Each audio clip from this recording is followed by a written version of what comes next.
You're listening to Titular Characters with your host, the adorable Eva Webb.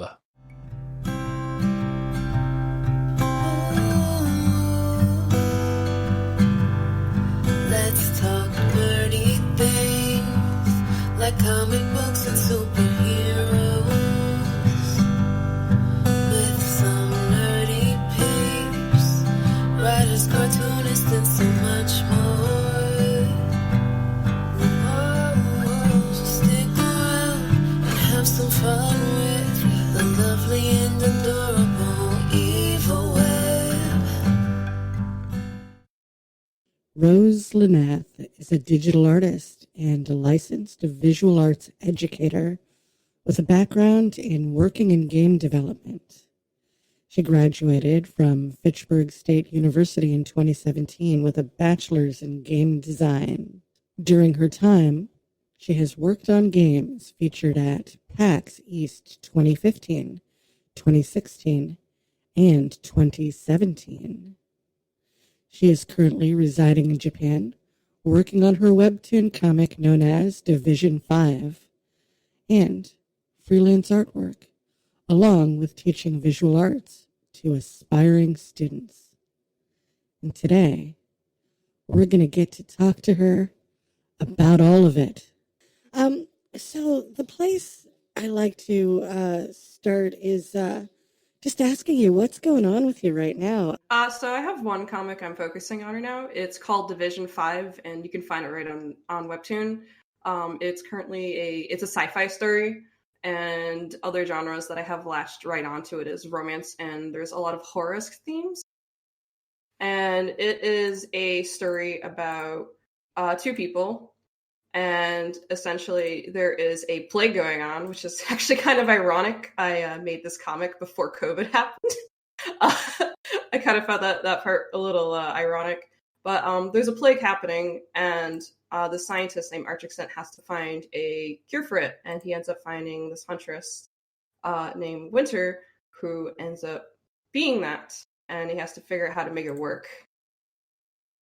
So that's a comic that I currently have going on.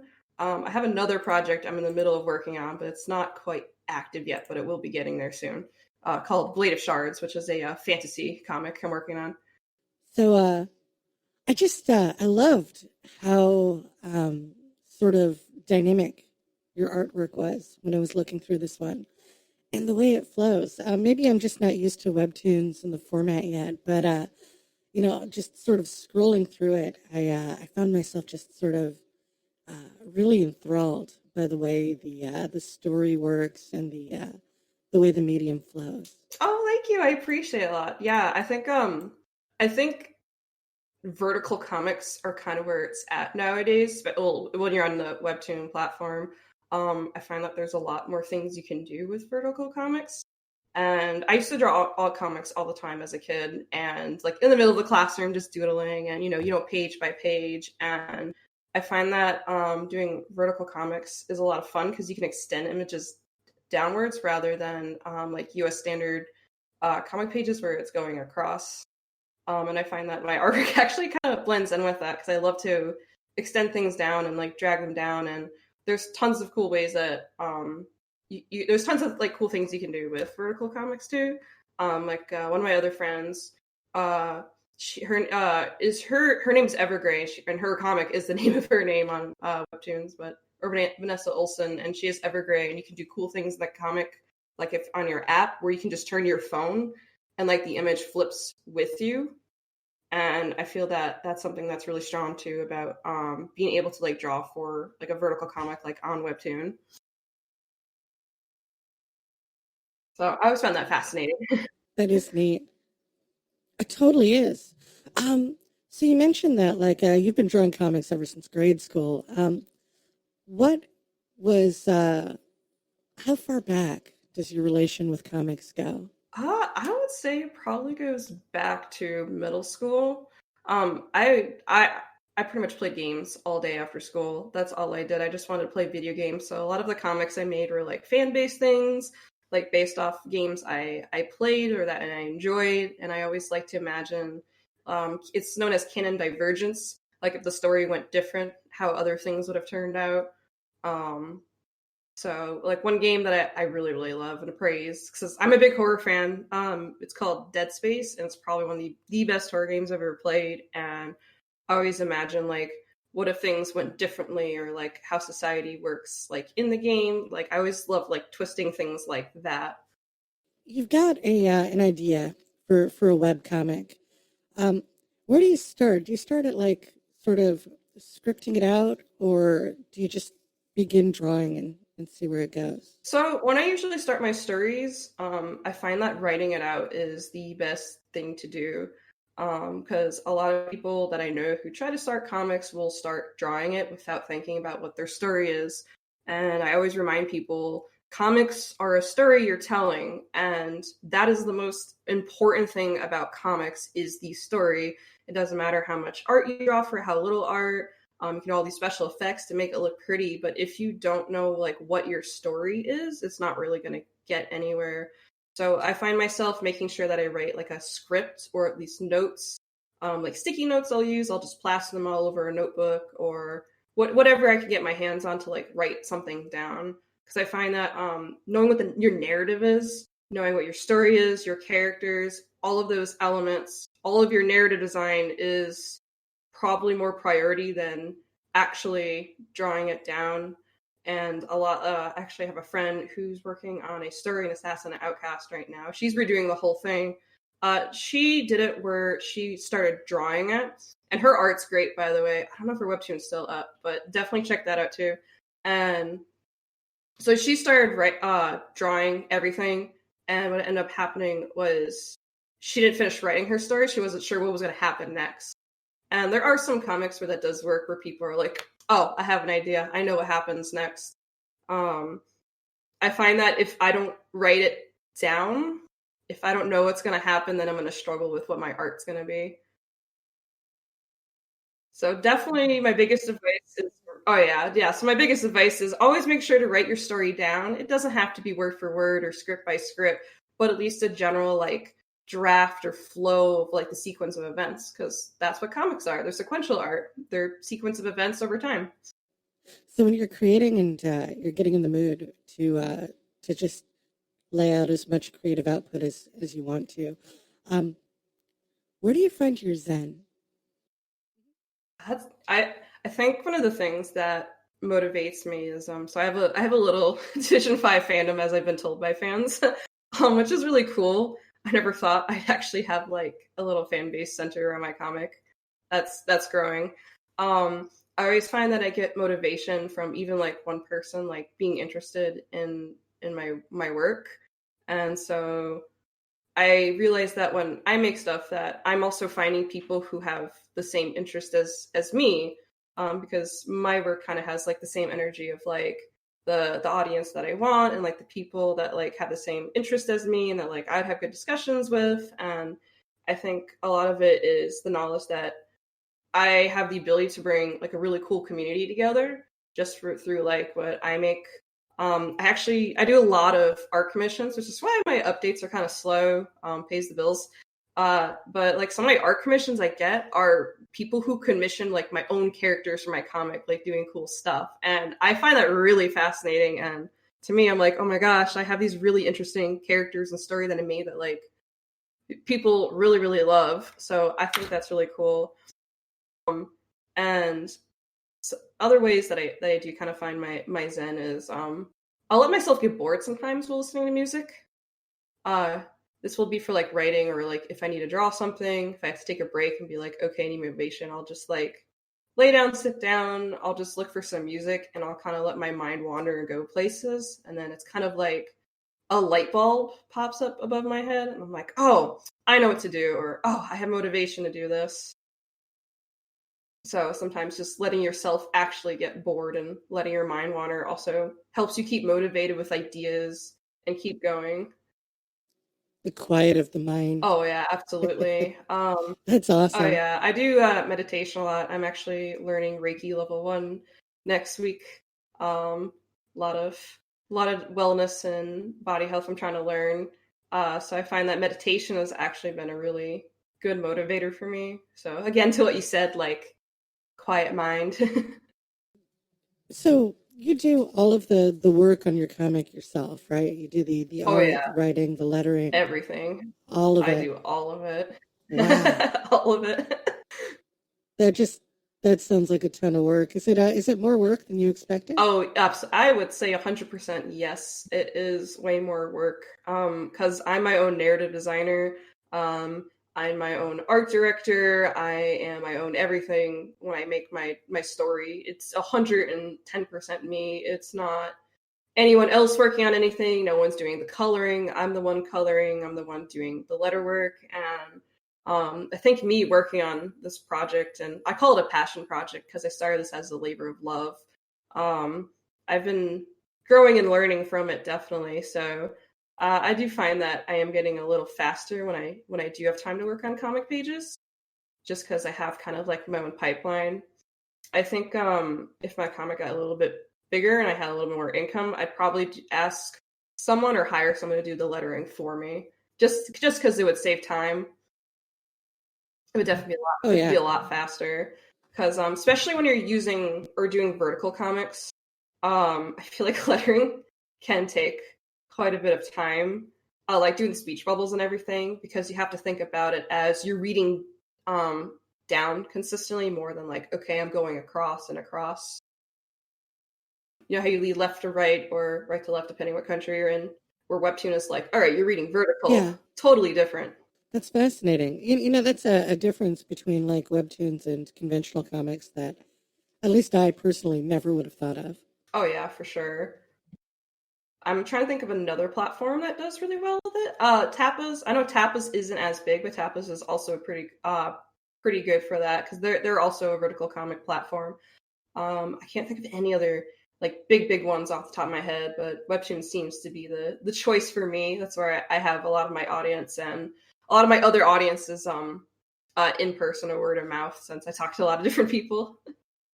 So, is audience building challenging? Do you just put it out there, or do you have to go externally, like to social media, to find your people? I think it's a combination of everything. A lot of just being a comic artist or just an artist in general. Any type of creator, whether you're doing music, anything that's visual, voice acting, a lot of about what it is just getting your work out there, and your audience will come to you, I find. And that's kind of what I'm going back to earlier too, is when you put yourself out there, like you're gonna attract the same kind of energy that you put out. That's kind of a universal law that I believe, and that's kind of like what's happened to me is like I've kind of found my own tribe. Just a reference if you have read Division 5 a bit. It's all about tribes. That's a huge thing that goes on.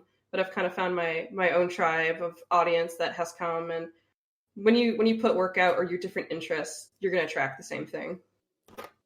Nice. Yeah, I've noticed the same thing in with the podcast and social media. When I get out and I just sort of put my energy out into the world. People who like that sort of thing come back. It's really just crazy how that works. Oh yeah, for sure. That's why I'm a huge believer in like whatever you put out into the world, that's what you're going to attract and bring back. And that's kind of like what I want to do is I want to share this really cool story. And I talked to the creator of Darby. I don't know if you're familiar, but Darby, Sherry Jackson. He's so cool. His webtoon has like over 1 million people easily. I have to check again, but it's definitely more now. And he's giving me some advice, and he's just like, you have to believe that your comic is like iconic. I gotta check my Instagram messages, but he's so cool. Please check him out too. Totally promoting his thing. But he always told me like, tell yourself your comic is iconic. So I'll go to people and I'll be like, Division 5 is iconic. Like that's the energy I want to put out. Like that's how I want to like sell myself. That's how I want to like present myself. And I believe that too. I think my comics are iconic because it's for me. It's not from anyone else. And I feel like that's the same thing for anyone else working on comics. Like they're like they should be like that too. Like this is iconic. Like this is my work I put out. This is my heart and soul and everything. So it's my it's my 2 cents on that one. No, that's totally a reasonable thing to say, because if you don't believe your work is awesome, who else is going to believe it? Exactly. Yeah, and that's another huge thing is like, just be proud of the work you do. And I actually had a whole discussion about this yesterday. I'm also a visual licensed visual arts or licensed visual arts educator. It's a mouthful. That's the official title. And I know people who say like, oh, my stuff's not that good. I'm comparing myself to this like big artist who has like 20 years experience. And I'm like, the only person you have to compare yourself to is your old work. And look at how much you've grown. That's the only thing you should be really comparing your stuff to, is like your growth. How do you approach diversity and representation in your work? Oh, I feel like a lot of that revolves around my experiences. So Division 5 is a bit of a spiritual thing for me. And when my QA answered, it's I called it a self excuse me.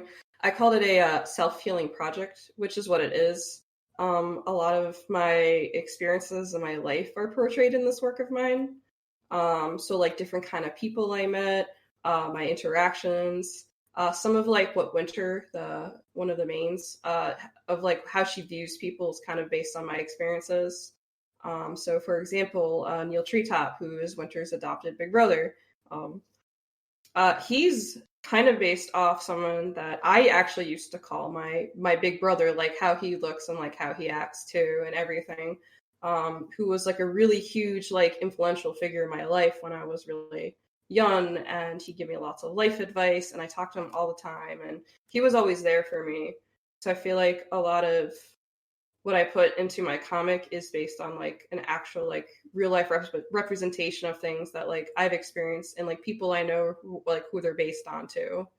And representation in comics and across anything really, not just comics, I think is extremely important, you know. Like you gotta, because it's not just, you know, black and white. There's this whole different like monochrome going on of different shades. It just sort of reflects the world in a way that is sort of more like the way the world actually looks. You'd be surprised at how many people I talk to have trouble answering that question. Really, I'm a little surprised, but I just find that putting like my experiences and like what I've gone through and what has happened to me, like putting part of that or aspects of that in my comic, like have done it for me, because I have been told a lot of people are like, oh, that's so cool that you have several characters with different sexualities or viewpoints or like, you know, the religious views, things like that. And I was actually kind of that part I was a little surprised I actually got told, and I was just like, huh, like, because to me it's like, well, this is kind of like how I've experienced life, is like, you know, it's full of different, you know, colors and backgrounds and everything, and that's something I definitely wanted it like in my comic too, because I feel that is important, because, you know, again, like the world isn't just black and white. It has several different, you know, shades and colors and everything like that, and it's important to like put all of that in. So how do you make your characters distinct and memorable? That's a tougher question for me to answer.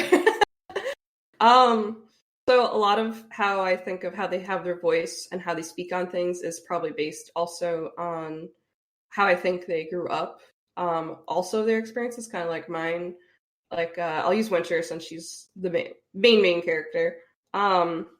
Like Winter, one aspect I have of her is she is a total hopeless romantic, which is probably a self-insert thing of me. And one of her things is she's a Winterlance. So there's a few different tribes in the story.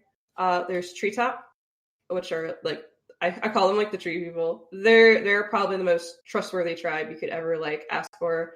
They honor their word. They're very honorable. Then there's the Mercatics, which are very flashy, I guess I could say. They have a lot of creativity behind them. Then there's the Cloaks. I call them the capitalist of all the tribes. They just want money. Their whole obsession is just like get rich. They control the economy of Devon, or the world. And then there's the Blazer Rocks, which are like probably the best warriors you'll find. And then there's another tribe called the Winterlance, which no one has like seen in probably nearly 1,000 years or really heard of them. Like no one doesn't really know anything about them. They're kind of like the myth. They're like a legend. And Winter happens to be a Winterlance. So a lot of what she goes through, she feels like an outcast. She doesn't feel like she belongs. She doesn't feel like she fits in. She feels like nothing, like no matter like what she does, she feels like I just don't fit in. I feel like I don't have somewhere to belong. And so she'll cling to people like she knows, like Neil especially. That's her big brother. Neil looks over her. But she does have a little bit of spark in her where like even if I don't belong, I'm still gonna voice like how I feel and everything because that's still important to me. And Neil has a background being Treetop, who's very honorable. They're very blunt, but they're also very supportive, and that's also like how his character is. And then like Archaccent, who is my other main character, he's really cool. He's kind of a mystery right now. I'm keeping him kind of a mystery because there's a lot going on with him. He is a super hardworking character. This guy has so much trauma. He is an extremely hardworking character, and his whole thing is like he's just very logical, has to be, factual, has to be very calculating in like everything he does. Like one mistake, it's like forget it. So for him, he's just kind of detached from things. So when he speaks, like the way he has his voice is he just thinks in like a very logical way where like Winter thinks in like emotion based first rather than logical. So she's just kind of the person who like acts out thinking, where like Archaccent's the one that like thinks before he acts. So you have two opposites. You have two opposites together that way. So that's just some examples of how they find their voice. It's just the backgrounds and all the hardships that they go through and how they think about the world, because they have all different perspectives of how the world works too. There's a lot of world building in this one. Oh yeah. What's the genesis of good world building? Does it sort of come all at once, or does it develop slowly as you think of it? I think it develops slowly. When I first started Division 5, it started as like an extremely like brief idea. It probably roughly about, I would say 2015 is when Division 5 like really started coming to me.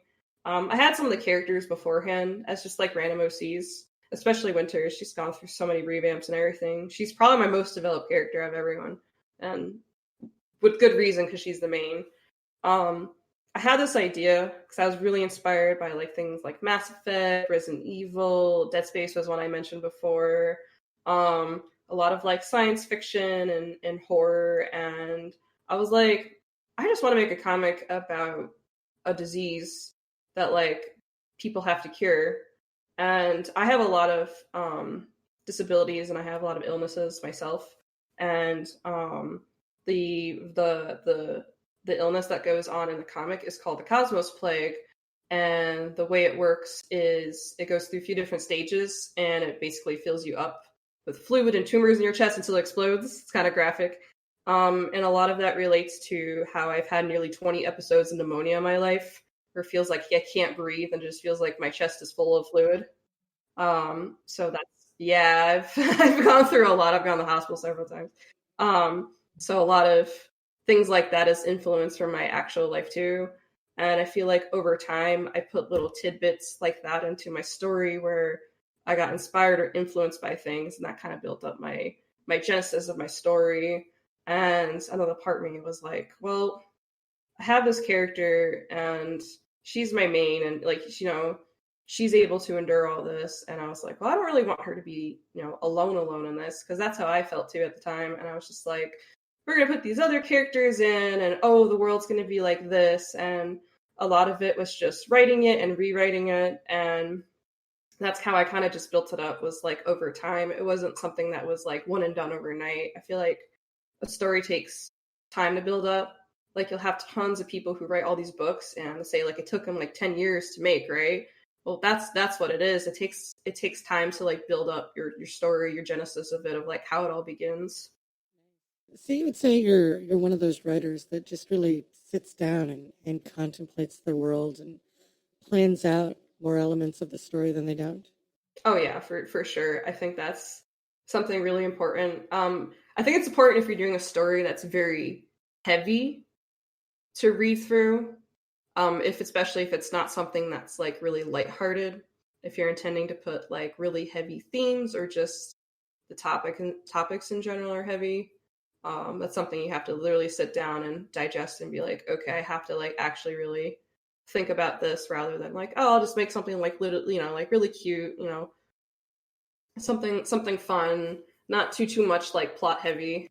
Do you still have time to read comics or webtoons that other people put together? Yeah, I have a few other webtoons. I need to catch up on a few of them, but I do find that I do have some time to read other webtoons. I'm usually just busy working on commissions or my own comic or running around running around here doing things in Japan. But yeah, no, I do find that I have time. There's a few of them that I really enjoy. Actually, I can look at my subscribe right now. I have it right up. One that I am reading right now, her name is Viola, and they're so cool. She's working on a comic called Press Enter, which has like a lot of mafia themes, and I'm really loving it. I have another friend, their name is Fever Fiction, and they're working on a story called Sixth Sense. And there's just tons of them. I have another friend from high school. From high school. His name's Ryan McCarthy, or he's also known as Daraday, and he's writing a story called Tamashi, which I actually own the first 5 volumes physically. I have to buy the 6, but I love his story. It's so cool. So I do try my best to try to catch up with friends' comics and read them when I can. It can be hard to keep up with it, especially when you're really involved with your own work and like what you do and like your daily life. Definitely, but I try my best to find some time to at least dedicate at least like 10 minutes, 15 minutes or more to the side to at least like catch up on comics like when I can. That's awesome. Is there a single creator that you would consider maybe either the most underrated or most inspiring person that you can think of? Probably everyone I've mentioned. When I think about that, I think of a lot of people, mostly a lot of friends. I feel like they're also a big inspiration for me. Just talking to them and like sharing their own work too. Amanda's really cool. She has a story called Egg, and it's like I don't even know how to describe it. It's just so it's like it feels kind of random. It has lots of pirates though. It's a fantasy comedy. She does a lot of work for people too. Um, there's also Miyu by Nicole Crafts. I also really love it too.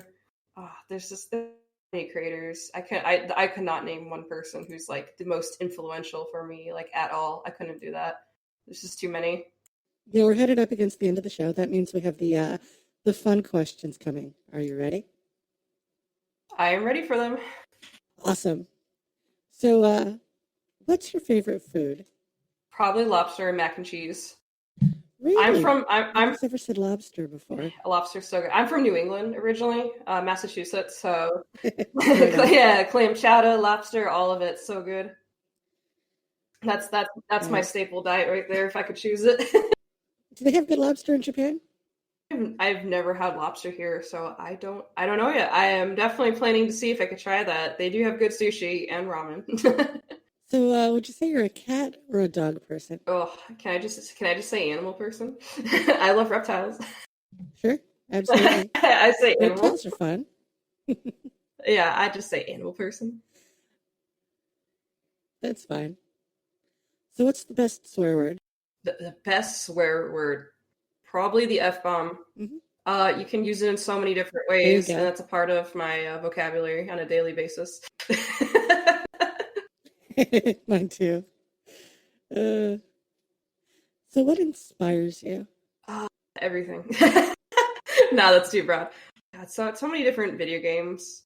Honestly, just video games. My husband, my friends, things that bring me like joy and comfort in my life. Just like meditating, just like small things like getting a cup of tea and like hearing rain outside, or just listening to music while laying on the bed. Just like really like simple things that like you think be like, oh, well, that's mundane, but like sparks a bunch of things for me. Just enjoying little things. Nice. What brings you joy? I say drawing, but that's pretty the obvious. Animals. I love animals. Actually, reptiles. I love reptiles. I had a bearded dragon and a Chinese water dragon before I moved here, and I love them. Um, just love them. I also love to ski. Gotta get back into skiing soon. Just love playing video games. I just like writing in general. Basketball's another thing. Just going outside, honestly. Like literally just going outside and doing things is really, really nice. It's so refreshing just to be like out in the sun. It totally is, especially after the last year. Oh my gosh, yeah. Definitely. And I also find just being in an educational environment or just teaching is something I really, really enjoy. That's kind of my leading passion right now too, is just actually teaching. You've got one selfless, altruistic wish to save the world. What is it? Ooh, there's a lot to choose from. If I had one selfish wish to save the world, I think because I'm like really passionate in education, like really, really passionate, I would say that everyone is able to learn what they want without like any cost from it, especially going to college and still being in massive debt. And I'm going back because I gotta upgrade my teacher license, but everyone being able to have the opportunity to learn and pursue what they want to learn in their craft without any cost or That's great. obstacles in the way. I think knowledge is power. I'm a huge believer in that too. Knowledge is power. Learning about things. Like recently, I have severe arachnophobia, or did. Since I got here to Japan, I've actually been working on it. It's a huge achievement of mine. And I've been exposing myself to like looking at spiders and things like that. And I got into the spider anime and I decided to educate myself about spiders. And now I'm like, oh, it's not that bad. And now I know more about them and I don't feel like fearful of them. I can like look at them and be like, okay. So that's why I say knowledge is power. And if I could, I'd have everyone have, the opportunity to learn and, educate themselves in whatever they want without like the hindrance of like money or family or status or whatever is going on in their life. So you wake up one morning and you are imbued with superpowers. What are they, and what do you choose to do with them? That's a tough one. Oh gosh, what superpower would I have? I think it would actually be really cool to have Winter's mutation, being able to just like have ice come out of like my body, because then I could just go to like the kitchen and be like, all right, I gotta cut up this chicken for chicken fajitas tonight. And I would just like turn I would just turn my hand into like an ice knife and be like, I wouldn't even have to sharpen our knives, just sometimes just do stuff like that. I think that'd be cool. I think that'd be fun. That'd be a fun one. I know a lot of people are like super strength or flying. I'm like, nah, I just want to have Winter's power and just be able to like chop up chicken for chicken fajitas. Sounds good right now, actually. So who said something like that? I think it was Erica Schultz when she was on the show.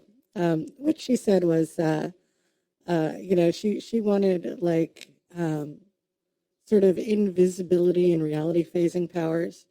And her planned use for that would be to like just play pranks on her husband and scare the dog. I love that. That sounds like something I would do too. I did it to my husband. I always scare my husband. like sometimes once in a while, I'll like hide behind the door and then like jump out. He's like, ah! He's like, why do you do that? I do the same thing. My person doesn't appreciate it though at all. Oh yeah, no, it's still fun. He can get me back anytime he wants. My family used to do that to me all the time, and I was just like, it's carried on. Yeah. So I'll do that. Right on. Okay, where were we? The final questions. Yeah, we've only got a couple more. The last heavy one is, okay, so 100 years from now, NASA decides to throw your entire lifetime of creative output into a space capsule. Sometime later, somehow, aliens find it and attempt to consume your work. What's their thought? What do they think of it? I don't know, maybe they'd be into it because it is science fiction. It's pretty futuristic. The comic canonically takes place the year 3033. So maybe they'll like it. Maybe they can relate to it. Maybe they'll read it on webtoons. You never know. Cool. That's a really interesting one, actually. I never really thought of that. I would love to see what Alien Webtoons looks like. Me too. personally. I want to see what their platform looks like. I'll read their comics. So what's next for Roselinath? What is next? Probably continuing to work on Division 5, honestly, and pound through all these commissions I gotta do, because that pays the bills. My goal, though, is to at least get another few episodes up before end of this year, at least a good chunk of episodes up. That's one of my goals. One of my other things that I want to do is I want to turn my comic into a physical one, which I'm in the process of doing. I don't know if I'll sell it. Maybe I will if it gets more views. But I always told myself that I want to make my comic physical and put it on at least on my own bookcase. Nice, you totally Oh, should. thank you. There's all kinds of people out there that prefer paper. I don't understand it, but they do exist. Oh yeah. So I wanted to thank you for making the time to talk to us on my humble little podcast. You have been just an amazing guest Oh, today. thank you so much. I greatly appreciate it. And thank you for having me. I was super excited to do this. This is awesome. So, something to do Sunday morning here in Japan. Totally. I know. So where can people find you online? So I'm currently located on Twitter. You can just find me just by typing the name Roselinath. I'm also on Instagram at roselinath.art. You can also find my Facebook page too, which is also Roselinath or Roselinath Art. I don't know how Facebook pops it up. I gotta check that. It always depends if I'm on mobile or not. So that's where I mostly am. I also have a Patreon that I just started back up, like literally a week ago or so. So I just got that back. Congrats. Yeah. So I got a Patreon there. So I just started up. That's also Roselinath on Patreon. Yeah, that's where you can find me at. That's where I upload all my stuff. And that's it, my babies. It's time to close the show. I wanted to thank you for being gorgeous, being valid, and living your best life. We couldn't do this show without you, and I appreciate you. This episode has been part of Batch 35. Oh, the show's Twitter profile, @TitularPod, is under new management this week, and I wanted to mention it. The profile is being run by my friend Sparky, an actual social media goblin who lives under my bed and works for Cheese. Sparky's pronouns are they, them. Titular Characters is a show about the things we love. It's produced and hosted by the adorable Eva Webb. That's me. Opening theme by Antonia Marquis. Closing theme by Mikey Flash of Speed Force Music. The dreamy announcer guy is Donnie Underwood, and he's pretty awesome. So have you put much thought into supporting the show? There are tons of ways to do it. You can show your support by following me at Eva is Adorable on Twitter, leaving us a review at Apple Podcasts, CastBox, or Podchaser. And if you're feeling like you want to help out financially, you can visit us at buymeacoffee.com/Eva is Adorable. Because I am. There you can donate as little as $1, and all proceeds go towards the costs of producing and hosting this show. Every little bit helps. And you are amazing for even considering it. Anyway, darlings, that's all we got. Join us next time for another death-defying adventure in cyberspace. Oh, and when you do, bring candy. Love yous.